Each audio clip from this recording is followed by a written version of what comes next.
Hello and welcome to Back to the Tactics board with Edge of Play. In today's video, we're looking at the 4-2-2 formation used in nine-a-side. We'll look at some of the features and then some of the challenges you may face using this formation. So we have the players set up here in the 4-2-2 formation. Let's look at the features of this system first of all. You've got 4 at the back in a nine-a-side game.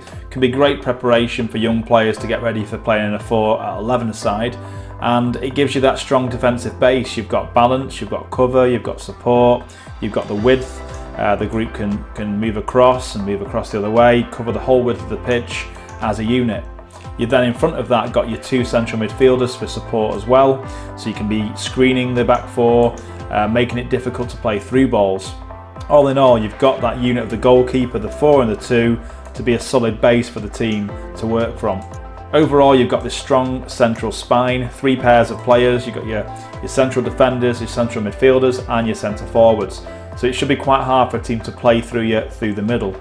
It lends to direct play to get the ball forward early, because you have this back 4 who can make it difficult to play through them, can cut down the space for an opponent. If you win it back, you've got 2 up front already who can be making these big movements, probably quite a few channel runs initially, but working together.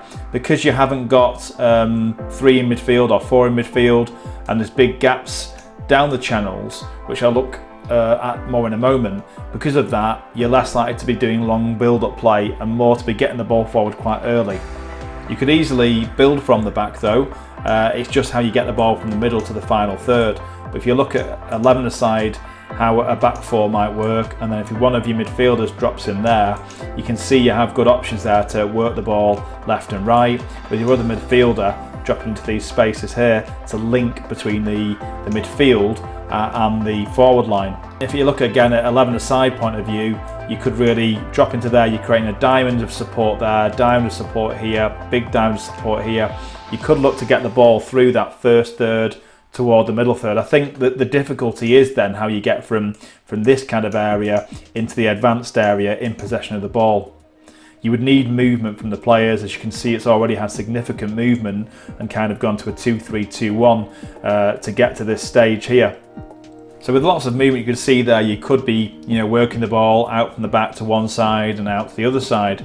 Because you haven't got lots of forward passing options in those moments though, an opponent can throw more and more players forward to put that under pressure. So you're risking then giving the ball away in those areas. That's where having some movement beyond the opposition back line, having personnel in advanced areas, even while you're not using them with the ball, stretches an opponent. So that's maybe one of the issues you might have playing the ball from the back, working it short and doing lots of shorter passes. It takes significant movement, which might be difficult for young players to understand. If you have fullbacks that have the ability to get forward both physically and technically and support, then that ball that you may play forward early to your forward, if that can stick and they can hold it up, it can very quickly change to a more attacking formation. It just requires that ability and fitness level of your fullbacks to get up and down the pitch to give you that width. Let's look at some of the challenges you may face then in this system. Well, first of all, the obvious thing is that you're lacking any kind of width in the team naturally beyond your fullbacks. So you'll be looking most likely for your forwards to be responsible for a channel each, making these big channel runs to stretch your team, to give you an out ball really. And then the ball needs to stick, because if it doesn't, you can't get this back 4 up the pitch and supporting the play. You could of course be saying that one of your midfielders gets on and looks to kind of get in the gaps. So then you'd be exposing one midfielder to the rest of the width of the pitch all on their own. Even as a 2 in there, the space either side of your midfield could be exposed by an opponent, especially if that opponent looks to play into one side, draw a midfield across, and then play in and across out the other way, and this bigger space becomes available for them. That can be used to run at your team, but yeah, you have got 4 at the back. But at the very least, it can be used to get off mid-range shots and deep crosses. So whilst you're covering the space kind of in front of your goal there, the space in front of your defence could be left open for a team to manipulate and get unopposed shots off. So with that, I'd say in general this formation is susceptible to switches of play. It's the same up front as well. They could get across, the ball gets switched across, they've got this whole area then to use. You're risking having very little either side by having this strong central spine. So the risk and reward of that is evident. If a team tried to switch the play, you could be exposed. I'd say it requires a lot of running from your centre forwards in this system. You know, when you're first getting the ball back, they're probably looking to stretch an opponent and then support each other as well. If this player's gone to the channel, can they get support to one another? Are they pressing together as well? If a team switches it, can they get across the other side and press left to right and right to left? I'd say they have a lot of work to do, even in holding the ball up, physically holding the ball up for your fullbacks to get off the pitch, you know, buying them the time to get off the pitch. You need a lot of energy from your two forwards. You are going to make it hard for a team to get in behind you. Like I've mentioned in other systems that have four at the back, it's about the decision when to leave that back line. You know, attacking wise, yeah, we want the fullbacks, probably at least one of them, but probably two of them to be getting on and giving you that width of the pitch. But in those situations where you're out of possession and you may have had one midfielder out of position still and a team are playing into this kind of area, you need to be very clear on when you're happy with your back four to leave the line and come and put pressure on the ball. Sometimes that's the right thing to do, but if your rest of your defence don't react to that moment and shut down the space, then coming out to pressurise the ball can be a real weakness, and you can get exploited for that.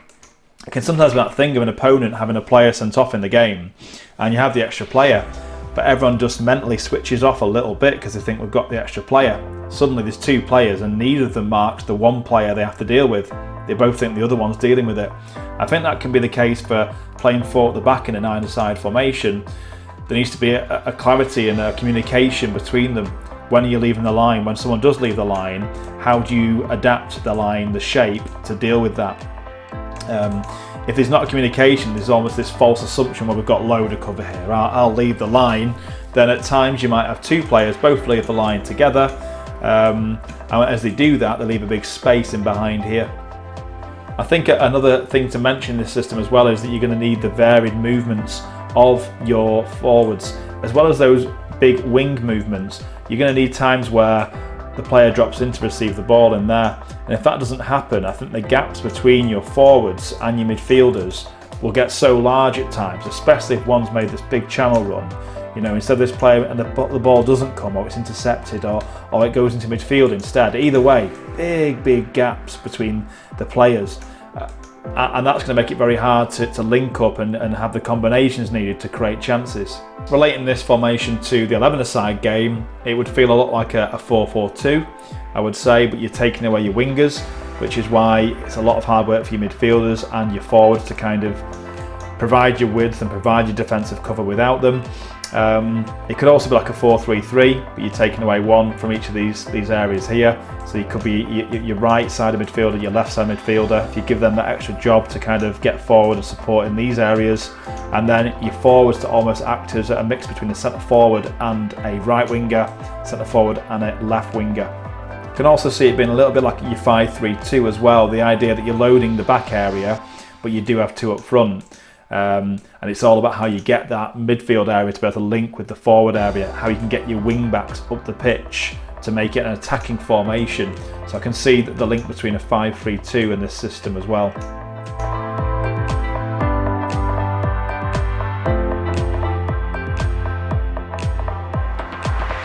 Thank you for watching this formation video. I do hope you found it useful. For more videos for 5-a-side, 7-a-side, 9-a-side and 11-a-side formations, go to the tactics section at www.edgeofplay.com.